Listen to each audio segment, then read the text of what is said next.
આસમાને પહોંચી ગયો છે, જેની ચિંતા જેટલી ગ્રાહકોમાં છે એટલી જ ચિંતા જ્વેલર્સોમાં પણ જોવા મળી રહી છે.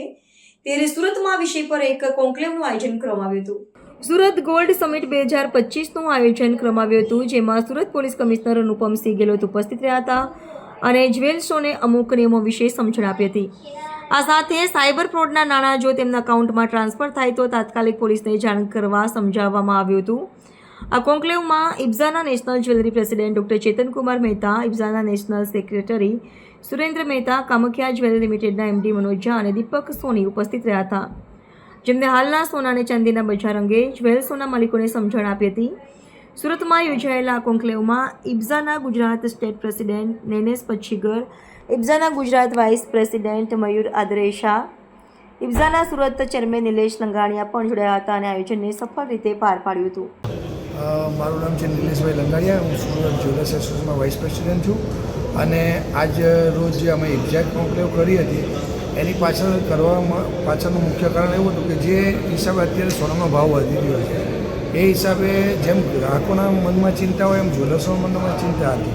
ઘણા બધા પ્રશ્નો હતા કે આ ભાવ હજી કેટલો વધશે, અથવા જે સીવીડી ગોલ્ડ આવવાની જે શક્યતા છે તો સીવીડી ગોલ્ડ આવશે તો આપણા જ્વેલર્સ બિઝનેસનું ભવિષ્ય શું છે, અને આ ભાવ આમ લગાતાર વધતો રહેશે તો આવતા ભવિષ્યમાં જ્વેલર્સ ઉદ્યોગ કયા દિશામાં જઈ રહ્યો છે એની માટે આવા ઘણા પ્રશ્નો ઉદ્ભવતા હતા. એના માટે અમારા એક કોન્ક્લેવ અમે રાખી હતી.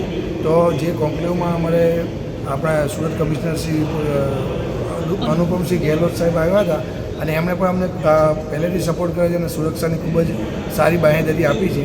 અને સાથે સાથે અમે જે જી બિઝનેસ હોય, સીએનબીસી આવાજ હોય, એના જે મેન જે આ બિઝનેસમાં સંકળાયેલા હોય અને એમનું વિઝન લાંબુ હોય એમને બોલાવ્યા હતા અને એમણે ઘણો બધો અમને વિચાર પ્રગટ કર્યો કે ભાઈ આ બિઝનેસમાં સીવીડી ગોલ્ડ આવવાની હમણાં હાલ કોઈ એવી શક્યતા છે નહીં અને બિઝનેસમાં સોનાનો ભાવ વધી રહ્યો છે કેમ કે ગ્લોબલ જે અત્યારે જે પરિસ્થિતિ ઊભી થઈ છે, યુદ્ધની પરિસ્થિતિ હોય, આ ટેરિફની પરિસ્થિતિ હોય, એને અનુસર ભાવ વધી રહ્યો છે પણ થોડાક જ સમયમાં કંટ્રોલ થઈ જશે. એટલે આવતા દિવસોમાં જ્વેલર્સનો ઉદ્યોગ એ સારો જ છે, બિઝનેસ સારો જ થશે અને કોઈ એવું બહુ ચિંતાનું બહુ મહત્ત્વનું કારણ છે નહીં. અને ખૂબ જ સારી માહિતી આપી હતી. જે પણ આવેલા બધા વ્યક્તિઓ હતા એમના મનમાં જે પણ પ્રશ્નો મૂંઝવતા હતા એમનું પણ સારું એવું સોલ્યુશન અહીંયાથી આ કોન્ક્લેવમાંથી મળ્યું છે. Nainesh Pachhigar, Gujarat state president, Indian bullion and jewellers association. આજે સુરતમાં સુરત ગોલ્ડ સમિટ 2025 કરવામાં આવી હતી. એનું મુખ્ય કારણ જ્વેલર્સોમાં જે અત્યારે ભાવ બાબતે અને જે બિઝનેસ બાબતે જે કન્ફ્યુઝન હતું તેને બાબતે એક સમિટ 2025 સુરત ગોલ્ડ સમિટ રાખવામાં આવી હતી. તેના સંદર્ભે જ્વેલર્સોને જે આજે એજ્યુકેટ કરવા માટે દરેક સુરતના જ્વેલર્સોને એજ્યુકેટેડ કરવા માટે અમે આજે આ સમિટનું આયોજન કર્યું હતું. તેમાં ચીફ ગેસ્ટ તરીકે સુરતના માનનીય પોલીસ કમિશનર શ્રી અનુપમસિંહ ગેહલોત હાજર હતા.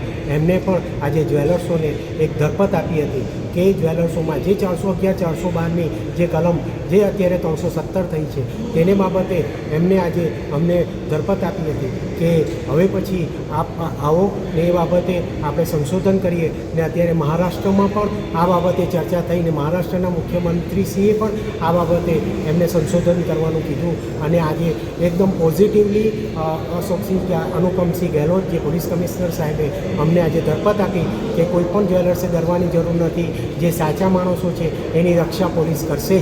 અને તેને બાબતે અમે આજે જ્વેલર્સોને ઘણી આનંદની લાગણી થઈ છે અને હવે અમે જે ઇન્ડિયન બુલિયન એન્ડ જ્વેલર્સ તરફથી આજે ઇન્ડિયા ઇન્ટરનેશનલ બુલિયન એક્સચેન્જ જે ગાંધીનગર કેપિટલમાં થઈ રહ્યું છે તેને બાબતે પણ જ્વેલર્સોને અવગત કરાવી રહ્યા છે અને IRDS ઇબ્ઝા કોન્ક્લેવ થકી અને ગોલ્ડ આઉટલુક થકી હવે ભવિષ્યમાં શું સોનાનો ભાવ થવાનો છે ને શું એનો બજાર છે તેનું પણ સચોટ પરીક્ષણ અને તેમાં પણ આજે CNBC આવાઝમાંથી મનીષા ગુપ્તાજી આજે અમારી વચ્ચે હાજર છે અને જી બિઝનેસમાંથી મૃત્યુંજય ઝા જે આ અમારું કોન્ક્લેવનું પ્રસારણ કરી રહ્યા છે. તો અમને આનંદની લાગણી છે કે આ કોન્ક્લેવ થકી દરેક જ્વેલર્સોને આમાં એજ્યુકેટ થશે અને એમને સચોટ માહિતી મળશે.